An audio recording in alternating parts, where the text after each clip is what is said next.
Bonjour, Hanouka Sameach. Merci de nous rejoindre, Ilan. Je rappelle que vous êtes professeur de sciences politiques à l'université Bar-Ilan de Tel Aviv. Et je voudrais d'abord vous faire réagir à propos de la disparition hier du Rav Chaim Drukman, Zichrono Tzadik Livracha, grande figure du monde sioniste religieux. Décédé hier, il a été honoré ce midi par des personnalités du monde religieux, politique, éducatif. Quelle trace laissera-t-il selon vous, Ilan Greisamer ? Bon, ça a été, disons, le grand homme du sionisme religieux, des religieux sionistes en Israël.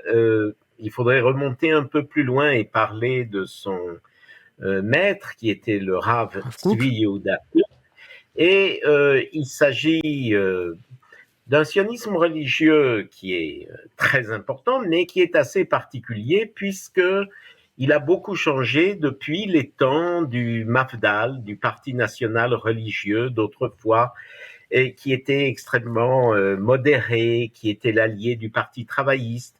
Et d'une certaine façon, le Rav Drukman et ses émules dans Gush Emunim, comme Hanan Porat, Zvulun Amer et autres, ont pris une autre ligne qui est celle d'insister sur l'importance des territoires et du peuplement des territoires. La date charnière, Ilan, c'est 1967 et la guerre des 6 jours.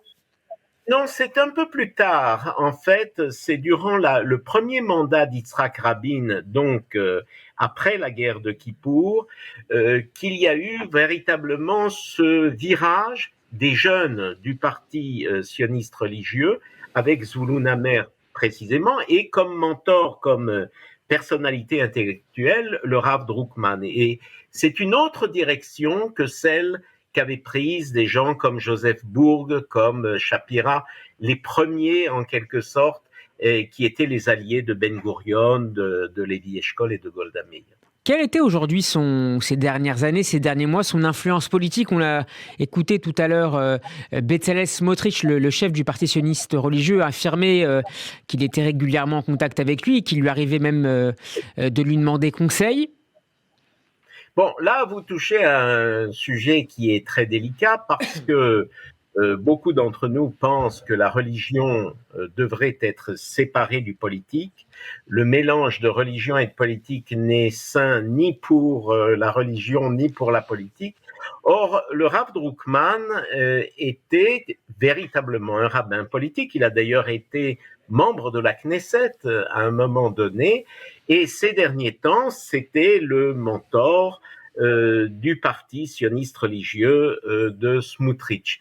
Est-ce qu'il aurait été entièrement d'accord aujourd'hui avec l'orientation prise par ce parti dans les discussions pour la constitution d'un gouvernement? Je n'en suis pas sûr, parce que Drukman était quand même un homme de conciliation, de compromis, et qui aimait, disons, tous les Israéliens, quels qu'ils soient. Et ce n'est pas exactement l'orientation prise par le parti de Smotrich. Est-ce qu'on peut dire qu'il était peut-être plus proche d'un Naftali Bennett que d'un Bezalel Smotrich ou... Oui, d'une certaine façon, bien que Naftali Bennett a changé, Naftali Bennett n'était pas très différent de Bezalel Smotrich. Et puis, au contact de gens du centre et de la gauche, nous avons bien vu que Naftali Bennett a sensiblement changé d'orientation. Donc, je crois que le Rav Drukman laissera cette image de quelqu'un qui a fait beaucoup de yeshivot, des yeshivot Esder, et qui a joué un rôle très important dans son milieu, qui est celui des religieux sionistes en Israël. Benjamin Netanyahou, le Premier ministre désigné, a pris la parole en fin de matinée pour rendre hommage au Rav Drukman, le Premier ministre qui devrait pouvoir annoncer la composition de son gouvernement d'ici à jeudi, selon les médias israéliens. Les députés de la coalition ont en tout cas reçu un message tout à l'heure leur indiquant que la prestation de serment aurait lieu ce jeudi à 11h heure locale. Comment les choses avancent, Ilan, alors qu'on apprend que certains accords conclus entre Benjamin Netanyahou et ses alliés ne sont plus si définitifs que pensé, en particulier pour les principaux intéressés de la coalition? Eh bien, d'abord, nous avons appris cette semaine, et je dois dire avec beaucoup de surprise, et c'est un mot faible, les accords de gouvernement signés et surtout les lois exigées par les partis d'extrême droite, et notamment, parce qu'il faut le dire, cette loi dont il a été question surtout hier et aujourd'hui, qui permettrait à quelqu'un, pour opinion religieuse ou autre, de refuser ses services, que ce soit un arabe, un handicapé, un éthiopien ou une lesbienne, par exemple, comme l'a dit Orit Struk hier du Parti sioniste religieux, pourquoi pas un médecin pourrait dire, eh bien non, mes convictions m'empêchent de soigner telle ou telle personne, ou un hôtelier dire, ah ben non, je ne vous reçois pas parce que je ne reçois pas les homosexuels ou les Éthiopiens dans mon hôtel privé. Et c'est une loi très grave qui nous a alertés, je pense, surtout les gens qui enseignent la science politique et qui s'occupent de ces questions de démocratie. Bon, Netanyahou a un peu rassuré en disant il y a des lois auxquelles je me suis engagé mais qui ne seront pas mises en œuvre. Mais nous sommes quand même, je dois dire, beaucoup d'Israéliens très inquiets. Alors, la journée à la Knesset devrait permettre le vote en deuxième et troisième lecture de deux projets de loi importants. Ilan Greisamer, celui permettant aux leaders sionistes religieux qu'on a évoqué tout à l'heure, Bezalel Smotrich, futur ministre des Finances, d'obtenir le contrôle des constructions dans les implantations de Judée-Samarie, et ce au sein du ministère de la Défense. Et puis, autre projet, celui concernant Aéret Diri, qui devrait lui permettre d'occuper deux portefeuilles ministériels. A priori, ça devrait être réglé en fin de journée. Ben, écoutez, l'opposition, la future opposition qui était le précédent gouvernement, a tout fait pour retarder les choses, mais en définitive, la coalition a 64 députés, elle a largement la majorité, donc probablement ces lois vont passer. Quelle va être l'attitude de la Cour suprême à l'égard de ces lois ?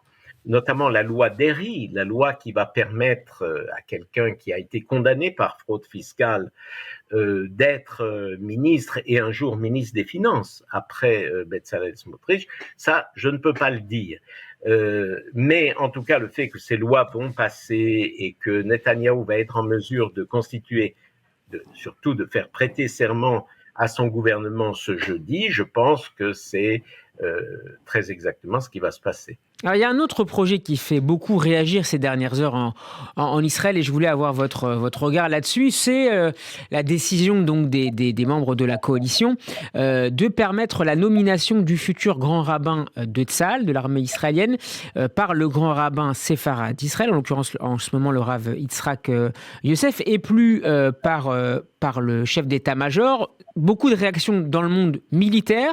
On a vu, je crois, notamment l'ancien chef d'état-major de la guerre du Liban, Dan Khaloutz, qui est intervenu il y a quelques heures sur ce sujet. Pourquoi ça pose un gros souci au sein de l'armée, au sein de l'état-major israélien actuellement, et en quoi ça pourrait avoir des conséquences pratiques sur le terrain pour la direction de Tzahal? Vous savez, d'abord, je dirais qu'il y a un tel train de mesures et de lois que la nouvelle coalition veut prendre et qui sont sujettes à question, que ce n'est pas faux de dire qu'on ne sait plus où donner de la tête. Or, là... Ça ressemble à un blitz, comme on dit parfois. Oui, et la grande question qu'on peut poser, c'est qu'est-ce que Netanyahou dit de tout ça? Or, Netanyahou ne se fait pas interviewer par des médias israéliens. Jamais. Il ne parle que soit des médias arabes, soit des médias américains. Donc, on ne peut pas très bien savoir ce qu'il pense de ça. Mais pour en revenir à votre question, il s'agit de faire en sorte que le Rav Rashi, le Rav de Tzahal, ne soit plus nommé par le commandant en chef de Tzahal, par le Ramatkal, mais soit nommé en fait, je vous dis en raccourci, par le Rav Arashi d'Israël, c'est-à-dire par quelqu'un entre parenthèses, qui n'a pas fait l'armée, qui ne connaît pas l'armée, mais qui va décider qui est le Rav qui va régner en quelque sorte en matière de halakha et de judaïsme pour les soldats. Or, tous les précédents rabbanim, rashim de Tzahal étaient soit des parachutistes, soit des pilotes, soit des, évidemment, avec la smacha de Rav. Mais là, ça va être un changement qui fait que quelque chose qui était vraiment de l'armée, de Tzahal, etc., va passer entre les mains de la rabbanout harashite. Ilan, jusque-là, vous évoquiez le choix de ce grand rabbin de l'armée jusque-là par le chef d'état-major, pardon. Il était conseillé par des autorités religieuses puisqu'il s'agissait d'un rabbin. Bien sûr. Oui, il y a une commission, une sorte de comité qui permet ce choix. D'abord, il s'agissait de quelqu'un qui avait ces deux caractéristiques. C'était un rav réputé et d'un autre côté, quelqu'un qui avait eu des fonctions dans le Tzahal. Encore une fois, soit pilote de chasse, soit parachutiste ou quelque chose de ce genre. Donc, le Ramatkal, le chef d'état-major, bien entendu, qui n'a pas grande connaissance dans ce domaine, consulté pour savoir qui serait la personne la plus... Mais ça restait, disons, dans l'armée, une fonction du commandant en chef. Et là, ça sera finalement la rabbanout harashite qui décidera de la personne qui va occuper un poste qui est d'ailleurs très important dans l'armée, le poste de Rab Rashi de Tzahal. Merci beaucoup Yann Grazimer d'avoir été avec nous. On peut retrouver votre intervention en podcast sur radioj.fr et sur notre page YouTube. Hanouka Samer, excellente semaine à vous et à lundi prochain, Ilan. Hanouka Samer, à bientôt.